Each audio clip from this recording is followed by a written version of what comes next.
Hello, good morning mga kalungher. Kita man siguro ninyo no kung unsay mga bagong video nga ning gawas kang Mayor Tata. Yang giingon, yagan ako ng mga vlogger nga nag-comment o nag-bash sa iyaha. Ingon pa niya, okay ra ko no na. Basta di lang ko no i-bash ug apil ang iyahang asawa. Which is para nako sakto man pod siya.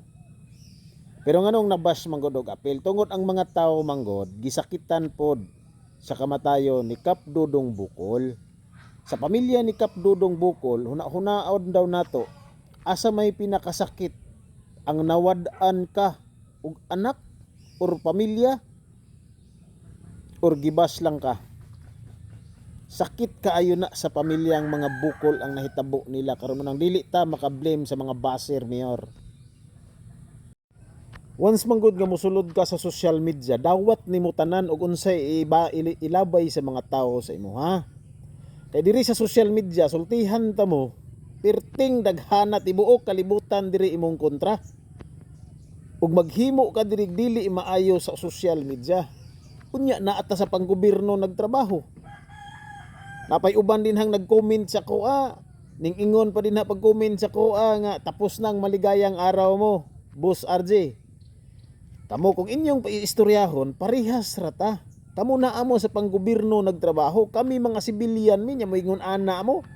Una-hunaaw ninyo mga sundalo mo. Karon, ipakita na ko kinsay nag-comment sa kuha kong ingana. Dili ka angay mag-istorya ana, sir. Kay naa ka sa panggobyerno, ang gisweldo sa imo sir gikuha na sa mga pobre, sir. Dili sa mga politiko. Timan-ani mo na, sir. Ngunang kung gusto kang dili ka gustong ibas og maayo, ayaw pagsulod sa social media, ayaw pag-vlog. Kasi kaming mga vlogger dawat na mo og unsaon mi diha sa mga tao. Gisuwayan ko na tanang mga tao gikontra ko diri sa social media sa unang vlog pa nako nga nakuan. Nawala. Muna nag-iba ko og content. Dili maayo nga magpagawas ka o dili mga maayong istorya diri sa social media labi na og batok sa mga pobre nga gidaog-daog. Di ba? Dili man na pwede nga ang dautan imo lang tan-awon aron mo samot siya kadautan. Ang dautan naagi pagsumpo moabot ang panahon nga masumpo gid mong mga dautan. Kung dili man ang atong kapulisan, ang Ginoo musumpo sa inyo, ha. Kanang mga vlogger nga nag-edit sa imong mga video, di kita ka-blame ana nila. Mangawat pa man gani na sila og video para i-post lang sa ilahang social media. Aron mudako ang ilahang engagement. Normal na siya diri sa social media. Mo nang ayaw padala anang babae din na nga nagsigig live sa imo, ha. Kay di man ka makapugong, mangbahad man ka. Unya mayor ka. Sirban ka sa katawhan, gisunod ka sa katawhan. Unya magbuhat ka din ha og dili mga maayong istorya basin sa imong kaugalingong city matagak na hinuon ka di na kanila butuhan. Muna mag-amping punta sa atong ang baba kay naata sa panggobyerno. Ang tanan ay gitawag og freedom of speech. Walay nagpagpugong ana sa pag-istorya.